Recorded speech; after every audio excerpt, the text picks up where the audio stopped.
I want to get into that Carnegie Hall thing. So let's take it back to Right, how that all came about, because I do briefly know how it all started, but to show everyone right. how did it all come about?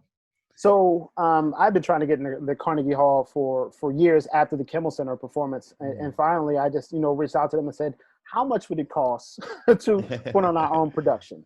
So they kind of shot me back the numbers, and I put together a Kickstarter. First Kickstarter didn't succeed. Second Kickstarter did. We were able to raise the money and throw our own performance, and it was truly amazing experience, and we had handpicked the musicians that we wanted to perform, people who had been rocking with us, for years. We wanted to give them an opportunity. Many of them are conservatory trained, classically trained, but have not performed on the stage at Carnegie. So, Hmm. as much as it was my dream, it felt like I was making the dream accessible to other people. And that's extremely important to my wife and I.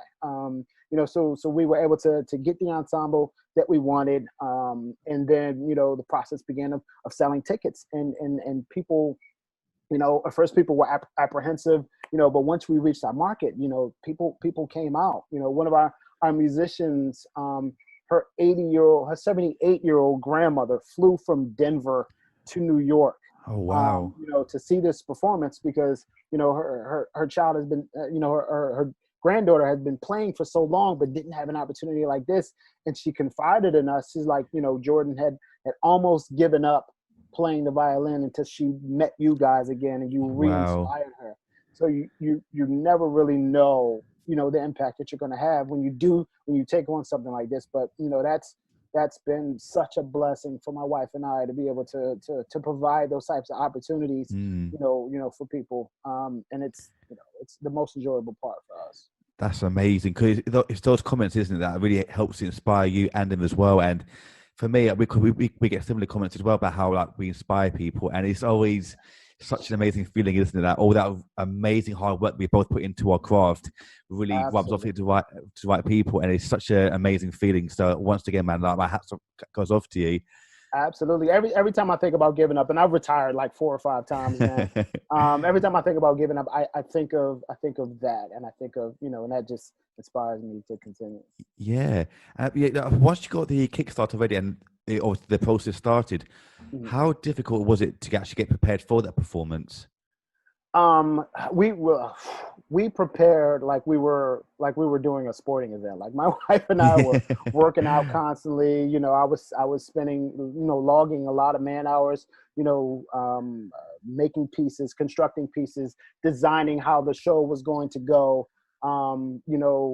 Sort of like making a script. Mm, And it's funny when I see things like Hamilton and stuff like that, and I'm like, that's the kind of stuff we were doing in like 2001. We were yeah. we were kind of designing a show to tell a story. It wasn't just we were getting up there and doing a cover of a song. It was like, all right, this is how this show is going to go. Starts with this section, and this section will have this, and then we'll have that, and then we'll tie it all together.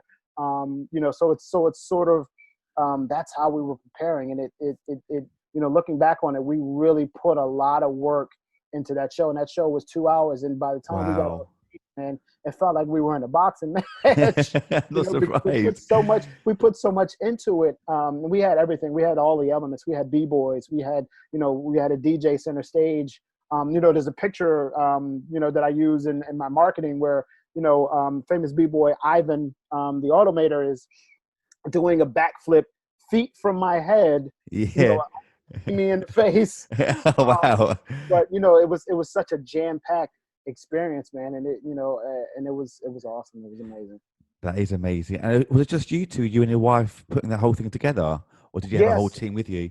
no, it was basically her and I, reaching out to the musicians and sending them music, and organizing practices, and things of that nature. And our DJ has been with us for the last 10 years, a little over 10 years. And we just all sat down and designed how this thing was going to go. But yeah, it was basically my wife and I saying, all right, we need to have this, let's contact this, let's make this happen, and that's how we did it.